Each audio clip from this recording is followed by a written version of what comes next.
Bonjour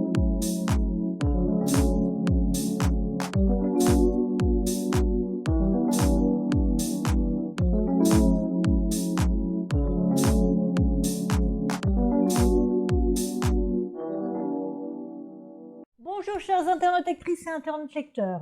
Dans la vidéo qui vient là maintenant, qui va suivre, je vais vous parler des lectures que j'ai faites au mois de juillet. Donc il y en a qui remontent un petit peu maintenant. Donc j'ai tourné comme d'habitude des vidéos un peu au fur et à mesure. Vous allez donc voir tout ça après. Je ne sais pas si je vais en faire une au mois d'août. Je vais ralentir un petit peu mes lectures. Ça demande du temps en plus de faire ces vidéos. Je vais peut-être faire que des vidéos, des lectures que j'ai vraiment envie, et peut-être pas forcément de tout ce que je lis. Je sais pas, je suis en train de réfléchir là. Donc après celle-ci, je sais pas quand est-ce que je vais en faire une. Voilà, ça sera surpris, aucune idée. Toujours est-il que là, vous allez voir plusieurs livres. Alors je sais pas combien j'en ai lu, je sais plus. Bah, enfin, vous verrez. Comme d'habitude, juste en dessous de la vidéo, vous avez la liste des livres que je présente, avec le temps au moment où ça commence. Donc vous avez juste à cliquer sur le temps, ça vous permet d'accéder directement à la critique. Et vous n'êtes pas obligé de regarder ce qui ne vous intéresse pas. Beaucoup de livres pour adolescents, là, sur cette vidéo. C'est vrai que j'ai lu pas mal de bouquins pour les ados, notamment parce que à la bibliothèque, j'avais envie de conseiller un petit peu nos adhérents ados. Le mieux c'est de lire avant eux, comme ça on voit un petit peu ce qu'il en est, parce que j'avais envie aussi d'encourager mes enfants à lire pendant les grandes vacances. J'ai pas vraiment réussi. Eh ben, ils ne sont pas comme leur mère. C'est pas de bol, c'est comme ça, c'est pas grave, tant pis, de toute façon on peut pas forcer quelqu'un à lire. Donc voilà, je vous laisse regarder, je vous retrouve à la fin de la vidéo, et puis je vous souhaite un bon visionnage. Non coupable ou sortir des injonctions de la parentalité positive. Alors là, on est dans un roman de non-fiction, donc écrit par Aude Sécheret et Vincent Joly. C'est une critique en fait du concept de parentalité positive. Alors, c'est pas vraiment une critique du concept, parce que bien évidemment, la parentalité positive, ou ce qu'on peut dire la parentalité bienveillante, la communication bienveillante, enfin voilà, tout ce qui est, tout ça c'est positif. Si vous voulez, on ne peut pas vraiment le critiquer. Ce que va critiquer surtout les auteurs là-dessus, c'est plutôt cette espèce d'engouement de coachs autoproclamés qui vont vouloir diriger un petit peu les parents dans ce domaine-là, les aider. Mais à trop bien faire, on en vient finalement à culpabiliser énormément les parents en donnant des recettes de cuisine qui, visiblement, fonctionnent pas pour tout le monde. Hein. Mais si ça fonctionne pas pour vous, vous culpabilisez, c'est que vous le faites pas bien, c'est qu'il y a un truc qui va pas, quoi. Donc, ils vont s'amuser à détricoter un petit peu tout ça pour montrer que, déjà, la première chose, c'est que les parents sont pas responsables de tout, que les enfants, ils ont une vie aussi. À côté des parents, ils ont une vie à l'école, ils ont des copains, ils sortent. Donc, on peut pas être responsable de tout ce que vivent les enfants et du comportement de ces enfants, quoi. C'est pas possible. Donc, à un moment donné, il faut savoir prendre du recul et pas se sentir responsable de tout. Il y a aussi l'espèce de culpabilité disant que tout se joue avant 2 ans, 3 ans, 6 ans, etc. Non, tout ne se joue pas. C'est pas parce que vous avez crié à un moment donné dans un moment de la journée ou autre que ça y est, vos gamins, ils vont devenir des enfants traumatisés, quoi. Voilà, à un moment donné, il faut revenir un petit peu au bon sens, tout simplement, et puis faire confiance aux enfants aussi, parce que les enfants, ce sont des personnes avec des émotions, avec de l'expérience, avec de la réflexion, etc. Donc, leurs parents, même si effectivement ils ont une grande confiance envers leurs parents et que c'est des modèles, ça ne sera pas toujours, ils vont se construire aussi ailleurs, et ils vont aller chercher des choses ailleurs quand ça ne va pas à la maison. Et heureusement, il y a des gens qui vivent des choses difficiles, des enfants qui vivent des choses difficiles, et pourtant, ils deviennent des adultes équilibrés, qui vont bien dans la vie, quoi. Pourquoi ? Si vraiment les parents sont responsables de tout, ça ne devrait pas marcher pour ces mômes-là. Vous voyez ? Donc, il faut savoir relativiser les choses. Et c'est vrai que dans cet engouement, à l'heure actuelle, les parents culpabilisent trop vite et trop facilement. Et ces fameux experts en profitent un peu. Donc voilà. Alors, je sais un peu de quoi je parle parce que la parentalité positive, la communication bienveillante, la communication parent-enfant, etc. J'ai lu énormément de livres dans ce domaine. J'ai moi-même animé des ateliers de discussion avec des parents pour parler des problématiques qu'on rencontre, comment est-ce qu'on peut se soutenir, s'aider et essayer de sortir des moments de crise qu'on peut rencontrer avec ses enfants, ou accepter ces crises, parce qu'il y a des moments donnés, des crises, on en a besoin. Et du coup, je sais qu'effectivement, c'est difficile de ne pas culpabiliser et de prendre du recul. Et qu'il faut sortir un petit peu de ça. Et prendre un peu de hauteur par rapport à ce qui arrive, sans forcément prendre argent comptant la recette de cuisine qu'on vous offre, quoi. Donc je suis contente d'avoir lu ce roman-là. Alors ça commence à s'élever un petit peu plus, hein. Il y a des vidéos aussi. Une amie m'a transféré dans un commentaire que j'avais fait sur la page Facebook, effectivement, une vidéo que je connaissais pas, qui est du même ordre. Et c'est bien, et tant mieux, parce que voilà, il faut aussi, voilà, on est parents, on fera son chemin, et puis bon, si on peut prendre un outil par-ci, un outil par-là, tester, pourquoi pas, bon, oh, ça m'a aidé cette fois-ci, ça m'aidera peut-être pas la fois là, mais ayez confiance en vous, quoi, c'est la seule chose. La seule chose à faire, de toute façon, hein, c'est compter sur soi, et puis voilà, on peut piquer des idées à gauche à droite, mais sans forcément rentrer dans une culpabilité énorme. Donc j'aime assez bien ça, parce que oui, ils discutent un petit peu tout ça, de la psychologie, de la culture populaire, de la sociologie. Il y a évidemment beaucoup de références sur la parentalité positive. Alors des choses bien, hein, et puis des choses un petit peu, voilà, il y a des choses contradictoires aussi dans ces ateliers. Moi-même, j'ai pu en découvrir certains. Donc effectivement, si on prend tout au pied de la lettre, ça peut pas coller, quoi. Donc il faut avoir un certain recul pour effectivement lâcher un peu prise, quoi. Donc voilà, donc j'ai plutôt bien aimé avoir cette vision-là qui me conforte dans ce que j'avais ressenti. Donc ça s'appelle Non coupable, sortir des injonctions de la parentalité positive de Aude Sécheret et de Vincent Joly. La Familia Grande de Camille Kouchner.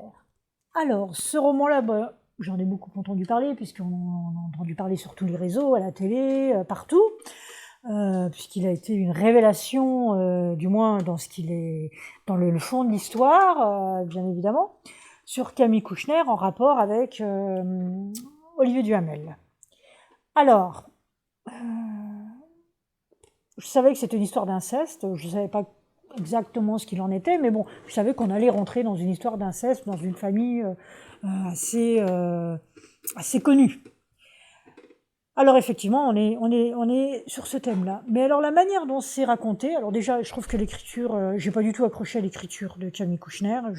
C'est lapidaire, c'est des phrases courtes, il n'y a pas de construction de récit, c'est poussif, quoi. Moi, j'ai pas du tout aimé. Ouais, ça va se lire vite, hein, mais c'est pas très riche, quoi, hein, au niveau de la construction. Bon, voilà, quoi.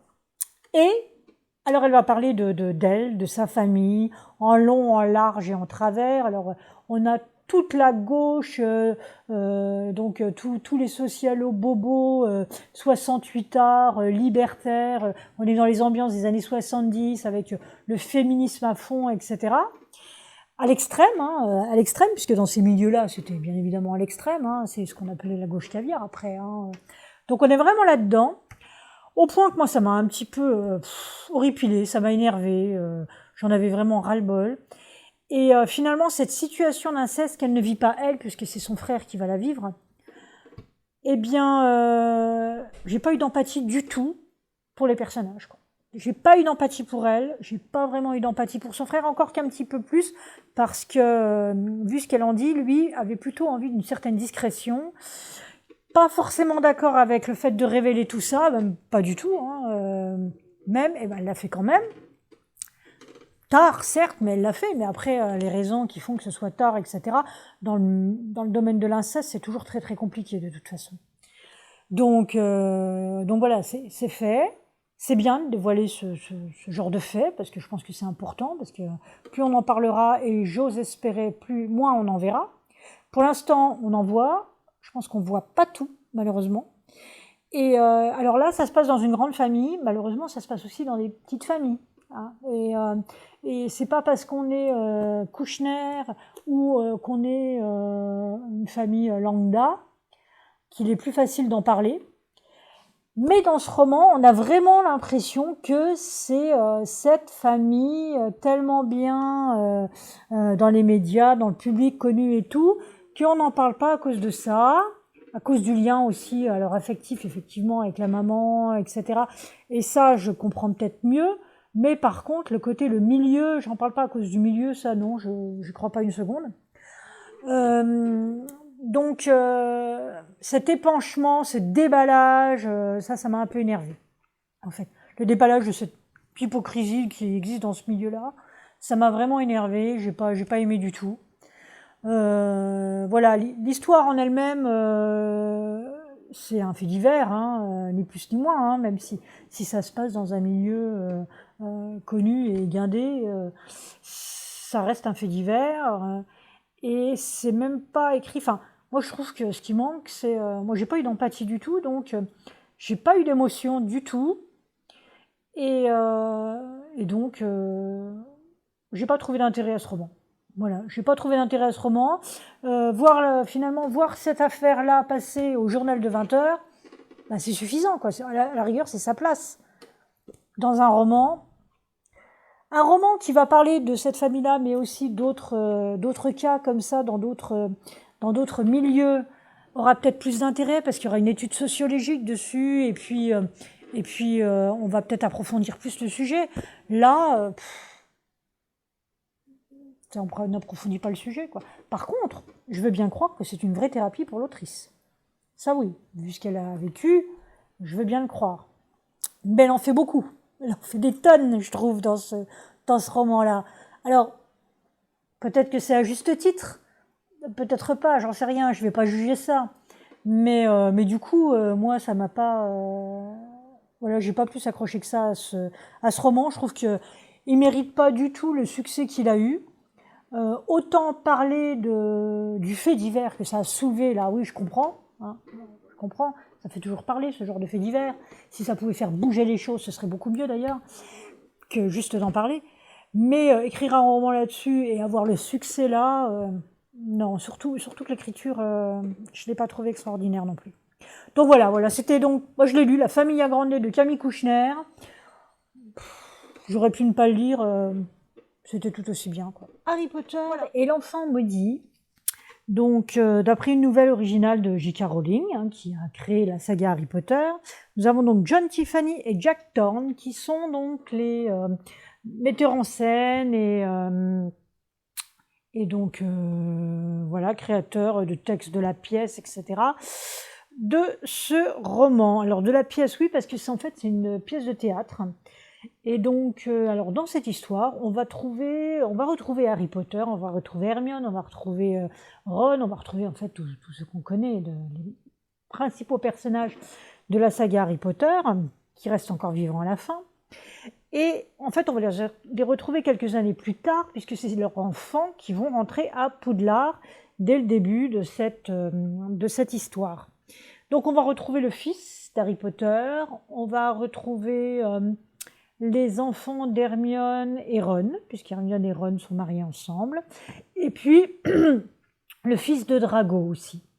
Donc je ne vais pas vous raconter l'histoire, hein, mais on retombe dans la magie de la saga Harry Potter, on retombe dans cet univers-là. Alors, c'est une pièce de théâtre, donc on n'a pas l'ambiance qui est installée comme ça l'est dans les romans, hein, évidemment, puisque c'est une pièce de théâtre, donc au début de la pièce, on va vous expliquer un peu quel est le décor, et puis après, voilà, les dialogues vont se mettre en place et vont défiler. Et donc, évidemment, du coup, on ne se sent pas forcément pris dans l'histoire. Maintenant, moi, j'ai des souvenirs encore d'Harry Potter, et j'ai beaucoup aimé cette saga, et puis le fait de les voir en film, c'est des images quand même qui vous restent dans la tête, pour le coup, si celles des romans ne sont plus là. Et donc, du coup, on retrouve très vite l'ambiance. Enfin, moi, en tout cas, j'ai très vite été plongée dans l'histoire.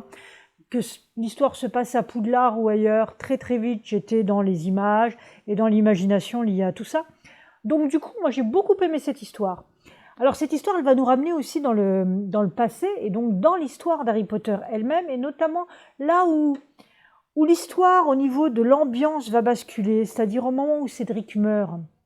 Donc à ce moment-là, Harry Potter, qui était une histoire plutôt sympathique, pour enfants, pas trop terrible, etc., ça va passer du côté obscur, hein, un côté beaucoup plus sombre, beaucoup plus violent, beaucoup plus terrifiant. Et donc, on est juste à cette jonction, en fait, on va revenir dans le passé. Donc, vous allez voir un petit peu exactement ce qu'il en est, et pourquoi, et comment, etc. Donc, voilà, moi j'ai trouvé que l'idée était plutôt intéressante, l'intrigue était plutôt intéressante. Moi j'ai beaucoup aimé, en fait, je me suis très vite laissée embarquer là-dedans, avec ce nouveau personnage. Alors, c'est loin d'être terrifiant comme se terminait la série d'Harry Potter, mais on retrouve quelque chose d'assez bon enfant, et même s'il y a quand même un mort dans l'histoire, ça reste assez light, et donc du coup ça peut plaire aux enfants. Alors j'aurais bien voulu voir la pièce de théâtre, parce qu'en fait, tel que c'est raconté là, il y a quand même des moments de magie, et je me demande vraiment comment ça a pu être mis en scène au niveau de la pièce de théâtre. Je pense que ça doit vraiment être très intéressant à voir. Chose qu'on ne voit pas quand on lit un roman, forcément, hein. Donc voilà. Sinon, voilà. Sinon, moi, c'est tout ce que j'ai à dire sur ce livre-là, en pièce de théâtre. Si vous avez une pièce de théâtre à lire, ma foi, c'est une occasion. Surtout si vous connaissez Harry Potter. Moi, j'ai bien aimé, je regrette pas du tout d'avoir lu. Donc, c'est Harry Potter et l'enfant maudit. Donc, la partie 1 et la partie 2, c'est l'intégrale de la pièce de théâtre, d'après une nouvelle histoire originale de J.K. Rowling. C'est de John Tiffany et Jack Thorne. La rencontre, une philosophie de Charles Pépin. Alors, on va trouver ici un roman, un essai philosophique, hein, donc de Charles Pépin, qui est philosophe. Le thème, ça sera effectivement autour de la rencontre. Alors, assez original finalement comme thème, parce que c'est vrai qu'on peut se demander, la rencontre, finalement, c'est quelque chose de plutôt banal. Et la manière dont c'est expliqué, eh bien, moi, ça m'a bien plu, parce qu'effectivement, une rencontre, c'est pas aussi banal que ça. Alors, dans cet essai, on a 3 parties. La première partie, ça va être les signes de la rencontre. En fait, Charles Pépin va nous expliquer un petit peu comment on reconnaît des signes de la rencontre, d'une vraie rencontre, ou d'une rencontre, en fait, qui n'en est pas vraiment une. Ce que ça fait pour nous, etc. Ce que ça crée chez nous, ce que ça crée chez l'autre. Voilà. Comment ça s'est produit, etc. Enfin, voilà, la rencontre, qu'est-ce qui se passe à ce moment-là? Voilà. Dans la deuxième partie, on sera plus sur comment créer une rencontre, les conditions de la rencontre pour que ça se fasse, pour qu'une vraie rencontre se fasse, avec quelque part un côté un lâcher prise. Et donc du coup, on va beaucoup parler de notre société actuellement, où par exemple les sites de rencontres, où en fait dans les sites de rencontres, on n'est pas vraiment dans le lâcher prise, puisque tout est maîtrisé, tout est calculé, etc. Donc est-ce qu'on peut vraiment faire une vraie rencontre dans le cadre des sites de rencontres? C'est un peu la question. Mais voilà, ça c'est un sujet, et donc il va parler des conditions de rencontre. Dans la troisième partie, on sera plus du côté philosophique finalement, en se disant que finalement la vraie vie est une rencontre. Donc, alors, j'ai moins accroché à la troisième partie, mais c'est une très jolie conclusion. Enfin, j'ai beaucoup aimé. Alors, tout le long du roman, il y a énormément d'exemples. Alors, des exemples aussi bien en utilisant des références de Freud, de Sartre, de Nietzsche, des Rolling Stones, comment ils se sont connus. On a Picasso avec Paul Éluard. On a Benoît XVI aussi. Enfin, je veux dire, tout un tas. Ah, le cinéma aussi, beaucoup. Le cinéma, à un moment donné, sur la route de Madison, il en parle pas mal au début aussi. Voilà. Tout ce qu'il a pu trouver dans notre histoire, hein, dans notre culture, aussi bien cinématographique que les écrits, que la philosophie, que la science, enfin bref, tout ce qui est autour de la rencontre. Et on a vraiment énormément de références dans ce roman. Donc c'est très intéressant, parce que ça permet vraiment de bien visualiser ce dont il est en train de parler. L'avantage aussi, c'est que Charles Pépin a une écriture qui est assez fluide, hein. On comprend très très bien, parce que les concepts utilisés sont assez vulgarisés. Et donc, pour le coup, c'est assez accessible. Donc moi, j'ai pas eu de problème de compréhension et je me suis pas ennuyée, j'ai vraiment bien aimé. C'était vraiment très intéressant. Alors, au début, enfin, ça a beaucoup résonné parce que j'ai revécu des choses, des rencontres que moi j'ai eues et qui ont eu un gros impact sur ma vie et qui se sont effectivement déroulées comme Charles Pépin en parle. Donc du coup, c'était assez bluffant et j'ai bien apprécié quoi. Donc de revivre ça, de repenser à tout ça. Donc c'est voilà, c'est un roman que j'ai beaucoup aimé. Alors, je ne l'ai pas lu, je l'ai écouté parce que vous voyez là, c'est un audio-livre hein, qui m'a été offert par Babelio dans le cadre de l'opération Masse Critique et donc par l'éditeur Lizzy. Voilà. Donc je l'ai écouté dans la voiture notamment, c'est pour ça que j'ai mis assez longtemps d'ailleurs pour l'écouter parce que je suis pas toujours dans ma voiture. Mais j'ai vraiment apprécié cette écoute. Alors c'est lu par Grégory Baquet. Et j'ai bien aimé la tonalité, la voix de Grégory Baquet, qui, en fait, très vite, on plonge très très vite dans le roman, et on suit très très vite ce qui se dit, en fait. Et c'est, enfin, j'ai dû repartir en arrière de temps en temps, parce que du coup, mon cerveau, tac, résonnait sur autre chose, enfin, rebondissait sur une idée, etc. Puis d'un seul coup, je me rendais compte que j'étais partie dans mon idée, du coup, j'écoutais plus ce qui se disait, donc j'ai dû repartir un peu en arrière pour écouter. Ça, c'est l'inconvénient des audiolivres, en fait, parce que dans un bouquin, on s'arrête un peu de lire, et puis après, on reprend. Donc là, bah, on peut pas, ça défile, et puis en fait, vous vous rendez compte, d'un seul coup, vous n'écoutez plus, parce que une idée qui a été donnée avant vous fait penser à quelque chose. Donc voilà, donc du coup, c'est un peu l'inconvénient des audiolivres, mais ça n'empêche que voilà, permet quand même de découvrir des livres, et j'ai bien aimé découvrir ce roman-là. Je connaissais pas du tout Charles Pépin. Je trouve que ce qu'il écrit, c'est vraiment accessible, c'est très intéressant, c'est très documenté, et donc du fait, ben voilà, c'est une lecture pour apprendre, pour réfléchir un peu, et puis pourquoi pas aussi pour s'aider finalement à rencontrer quelqu'un si on trouve que effectivement on n'a pas de chance sur les rencontres qu'on fait, qu'on n'arrive pas à les avoir, ces fameuses rencontres. Je pense que c'est une piste intéressante que de lire ce roman pour effectivement peut-être trouver comment être disponible et se rendre disponible à cette fameuse rencontre. Voilà. Ça s'appelle donc La rencontre, une philosophie de Charles Pépin. Nicolas Mathieu, leurs enfants après eux. Prix Goncourt 2018. Alors, j'ai lu ce roman, alors déjà parce que j'en ai entendu beaucoup parler, et puis je devais lire un roman d'un auteur lorrain, et il se trouve que Nicolas Mathieu, c'est un auteur lorrain qui vit sur Nancy, qui est né sur Épinal, donc qui connaît plutôt bien la Lorraine, je pense. Hein. Et là, dans ce roman, il va nous parler de la Lorraine du Nord, la Lorraine minière, voilà, le pays des hauts fourneaux, etc., avec donc une ville qui s'appelle Hayange, qui fait un peu penser à Hayange hein, quand même, où on va suivre des ados donc durant les années 90. Donc on va voir plusieurs étés durant ces années 90. On va y retrouver beaucoup de choses qu'on a vécues, enfin que moi j'ai vécu en tout cas durant les années 90, que ce soit au niveau de la musique avec Nirvana, etc., ou au niveau des événements assez exceptionnels tels que la Coupe du Monde 98. Donc voilà, ça c'est pour les petites anecdotes qu'on peut retrouver quand on est de cette période-là, en tout cas de cette jeunesse-là. Et donc là, on va vraiment se plonger alors en fait, dans le côté sombre. Il est quand même assez sombre, hein, ce roman-là, parce que il va nous parler un petit peu de ces gens qui travaillent qui ont travaillé comme ouvriers de mine dans ces régions-là et qui se sont retrouvés au chômage, où bien entendu la précarité est existante voilà, un petit peu partout, où l'alcool fait ses ravages évidemment, où la misère finalement est là, que ce soit bien celle des femmes que celle des hommes.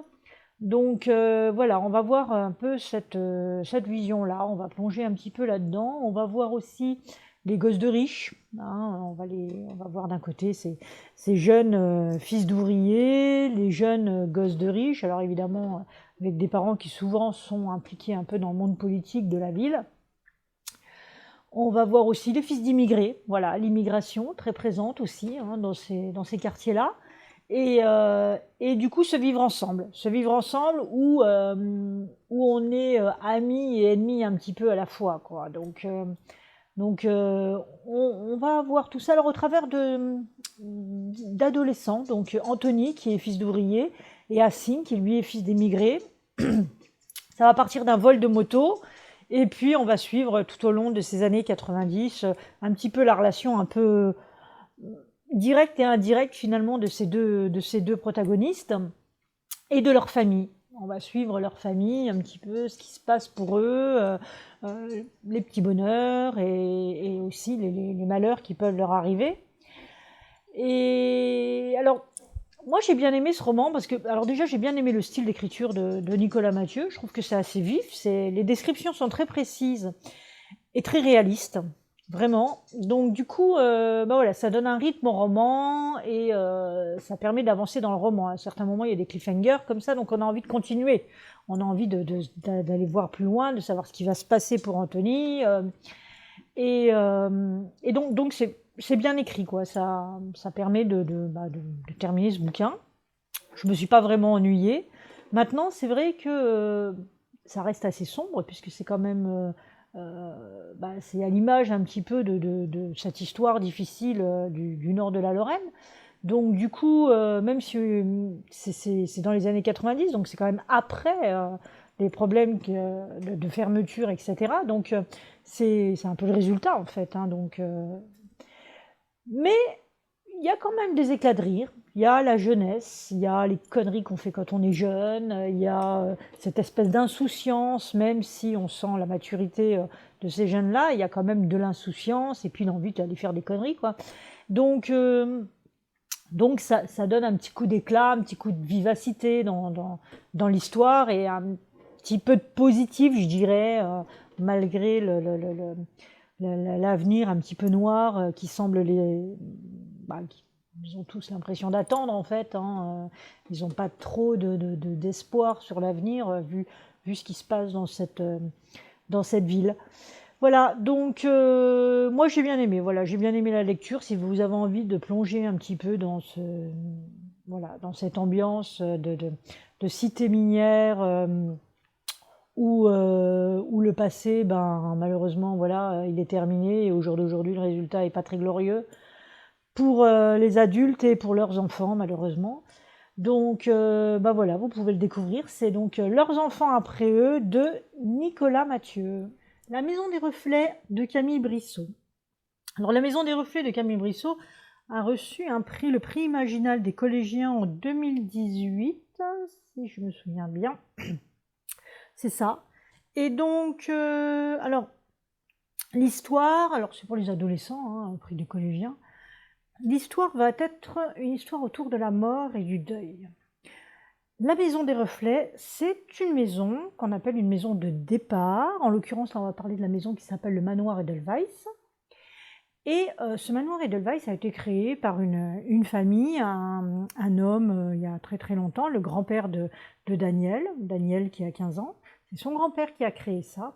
Et ces maisons-là permettent de retrouver des proches disparus. C'est-à-dire que vous avez un proche qui est disparu, vous pouvez aller dans ces maisons et les créateurs, enfin les techniciens qui sont dans ces maisons-là, en fait, vont recréer le reflet, une sorte d'hologramme, finalement, une hologramme, avec toutes les caractéristiques du défunt, et vous allez pouvoir discuter avec eux et en fait faire comme s'ils existaient encore, quoi, un petit peu. Donc, eh ben, il y a du pour et du contre hein, sur ces maisons de départ. D'ailleurs, on va le sentir au travers des différents protagonistes qui sont dans cette histoire, même si l'histoire va tourner autour de Daniel, 15 ans, qui est donc le petit-fils, qui vit dans ce manoir, qui ne sort jamais du manoir, qui a d'ailleurs assez cours dans le manoir. Il a une préceptrice hein, qui s'occupe de lui, qui lui apprend tout, et il ne sort jamais. Jusqu'au jour où il décide quand même de faire une petite sortie, d'aller dans une foire, un parc d'attractions. C'est pour ça qu'en fond, bah, vous voyez peut-être pas, mais on voit une roue, la grande roue, d'un parc d'attractions. Et il va rencontrer une jeune fille qui s'appelle Violette. Et à partir de ce moment-là, il va commencer finalement à voir les maisons de départ d'une autre façon.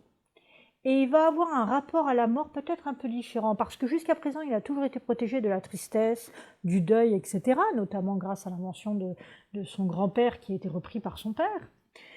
Mais il va voir les choses un peu différemment, et on va découvrir son évolution, en fait, tout au long de l'histoire. Alors c'est vraiment très intéressant, parce que c'est le thème de la mort et du deuil, et on va découvrir un petit peu les différents rituels qui peuvent exister suivant les cultures, sur la mort. Et puis ça nous pousse aussi à réfléchir comment nous, on conçoit le deuil, la mort, cette souffrance qui est liée hein, à cette disparition, à cette perte. Donc je trouve que c'est intéressant. Voilà, ça permet une certaine réflexion. Alors, il n'y a pas énormément d'action hein, dans le roman, cherchez pas de l'action, mais c'est une histoire, quoi, tranquille, voilà, elle se déroule, on peut sentir les longueurs éventuellement, mais vous profitez des longueurs justement pour réfléchir, c'est pas mal. Et moi j'ai bien aimé, voilà, j'ai bien aimé. Alors l'écriture est assez simple, hein, c'est pas extraordinaire, mais bon voilà, ça se lit bien, je pense qu'effectivement c'est très bien adapté pour les ados. En tant qu'adulte, j'ai plutôt bien aimé le sujet. J'ai trouvé que c'était vraiment très original. C'est futuriste. Donc j'ai bien aimé. Voilà, ça permet d'aborder aussi ce sujet de la mort autrement. Et c'est plutôt bienvenu. Donc voilà, ça s'appelle La Maison des Reflets de Camille Brissot. Portrait de chien de Fabienne Blanchu. Alors, Portrait de chien, c'est 4 histoires de chiens célèbres, de chiens qui ont réellement existé. Et on va nous raconter un petit peu le destin extraordinaire de ces chiens. Alors, ça reste 4 histoires assez tristes, tout de même. Mais, alors, il y a un mélange de fiction et évidemment de faits réels. Hein. C'est basé sur des faits réels. Mais l'autrice a utilisé quand même pas mal de fiction pour apporter un peu d'émotion à ces histoires. Elle le fait, je trouve, très bien. Et en plus, à la fin de chaque histoire, elle explique ce qu'elle a inventé, sa part d'imagination, et puis ce qui est vrai, les vrais faits et comment elle a réussi à trouver les informations. Et il y a beaucoup de références d'ailleurs, ces sources qui sont citées de façon à ce que si on a envie d'en savoir un petit peu plus, il y a moyen effectivement d'aller faire notre propre recherche pour en savoir plus. Alors avec Portrait de chien, vous allez vous retrouver en Écosse avec Bobby, vous allez vous retrouver en Alaska avec Balto, vous allez vous retrouver au Japon avec Hachiko, et enfin dans l'espace en partant de l'URSS avec Laika. Donc 4 portraits, 4 célébrités, le lien qui est mis en avant entre la fidélité du chien avec l'homme, le lien homme-chien, voilà, cette espèce de relation forte qu'il peut y avoir entre un maître et son chien. Et voilà, c'est plutôt bien raconté, c'est vraiment très joli. C'est pour les enfants hein, à partir de 9-10 ans. Et puis pour les adultes aussi, parce que voilà, on apprend des choses. Enfin, moi, il y a 2-3 chiens que je ne connaissais pas du tout, donc j'avais jamais entendu parler. Et c'est des belles histoires, quoi, voilà. Des histoires vraies. Donc, un docu-fiction.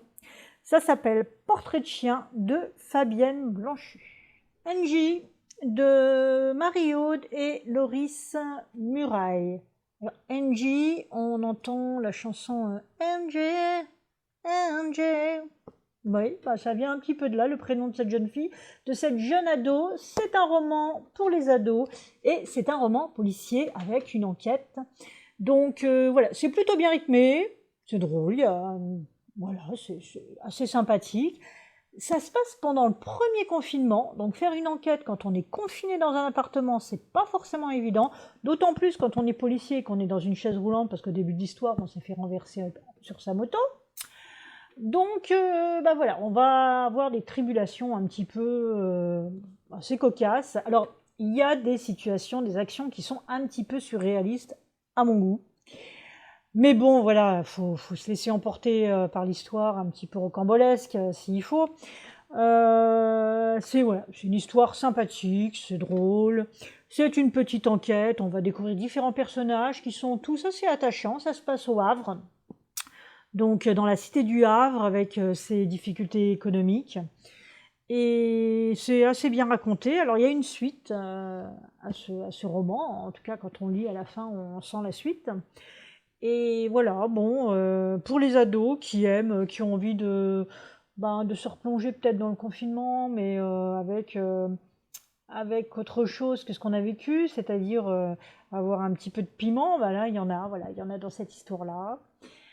On retrouve effectivement ce qu'on a vécu dans le confinement avec les gestes barrières, etc. Et on prend conscience aussi de ce choc qu'on a eu à ce moment-là, donc dans nos habitudes de vie, puisque les personnages vont l'avoir, ce choc-là. Mais ça n'empêche que c'est centré quand même sur l'enquête, sur la recherche de la vérité, des histoires de famille qui remontent à loin, etc., et qui ont des répercussions dans le présent. Donc c'est assez intéressant, c'est plutôt bien cherché, bien fouillé. Donc voilà, un bon moment, c'est plutôt agréable pour les vacances. Allez-y les ados, c'est assez sympa. Ça s'appelle Angie de Marie-Aude et Loris Muraille.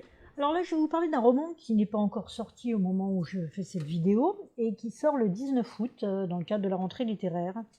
Ça s'appelle Crillon, c'est le jour du fracas de Héloïse Guay de Bélissen. Donc j'ai reçu ce roman par la masse critique privilégiée de Babelio, donc envoyé par l'éditeur, les éditions Segers. Et alors, quand on me l'a proposé, la couverture m'a pas forcément attirée.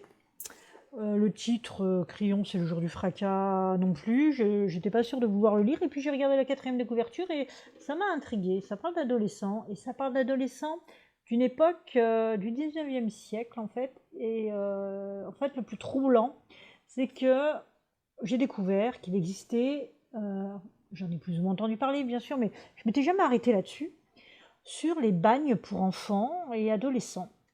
Alors, pour adolescents, on passe tout de suite aux maisons de correction, mais pour enfants, quand même, à partir de 5 ans, c'est dur.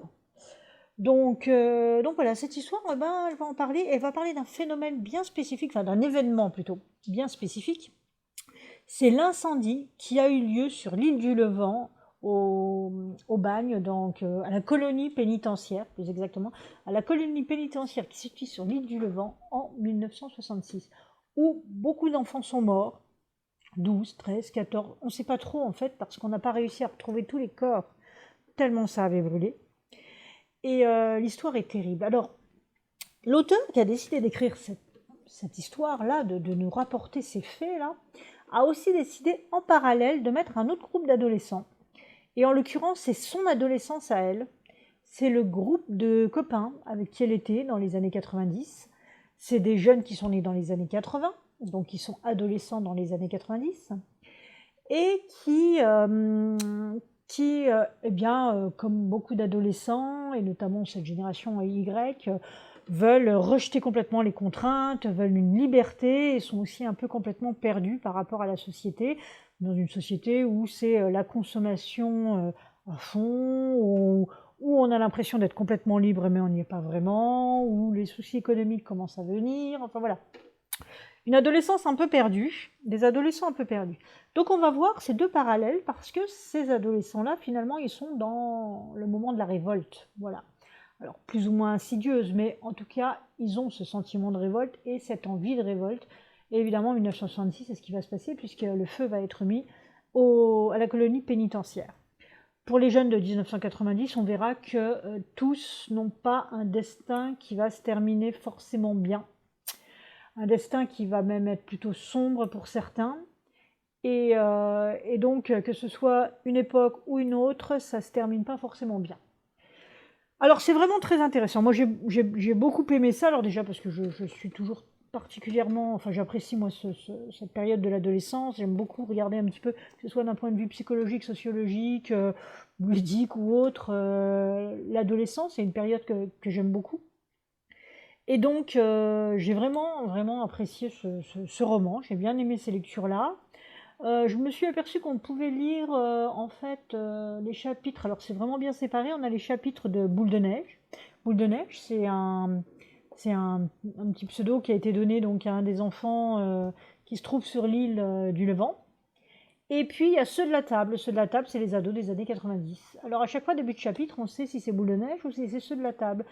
Ce qui fait que si vous avez envie de lire que l'histoire de Boule de Neige, bah, vous pouvez simplement lire que l'histoire de Boule de Neige, puis après, lire que l'histoire de ceux de la table. Ça gêne pas, parce qu'il n'y a pas de lien direct de l'un à l'autre. Le lien, c'est la réflexion qu'on peut avoir sur ce que vivent ces jeunes, sur la vision des adultes vis-à-vis de ces adolescents, sur les difficultés qu'ils rencontrent, la révolte, les conséquences de leurs actes, est-ce qu'ils en prennent toujours conscience ou pas, voilà. C'est très intéressant. Bon voilà, moi j'ai bien aimé. Je pense que c'est une lecture parfaite pour cette rentrée littéraire, vraiment, vraiment bien. Alors, ce que j'ai bien apprécié aussi, c'est que avant chaque chapitre, et notamment les chapitres qui parlent de l'île du Levant, l'autrice a mis des extraits des dépositions qui ont été faites, puisqu'il y a eu un procès à la suite de cette révolte et de cet événement douloureux. Et donc, il y a des extraits des dépositions qui ont été faites par ces enfants, par le juge, etc. Et puis, il y a aussi des relevés des punitions, parce que les colonies pénitentiaires, c'était pas le paradis non plus. Ces enfants qui étaient là-bas, alors, c'était pas tous des délinquants. On avait des délinquants qu'on envoyait là-bas, bien évidemment, mais on avait aussi le jeune de la rue abandonné, qui n'avait pas de famille et qui gênait un petit peu la bonne société. Donc, hop, on s'en débarrassait, on le mettait là-bas. Il y avait aussi des jeunes que les parents envoyaient parce qu'ils n'arrivaient plus à les contrôler, à avoir de l'autorité ou quoi que ce soit. Allez hop, on va les mettre là-bas, ça va leur faire du bien, 1 an ou 2, histoire de leur serrer un peu la vis.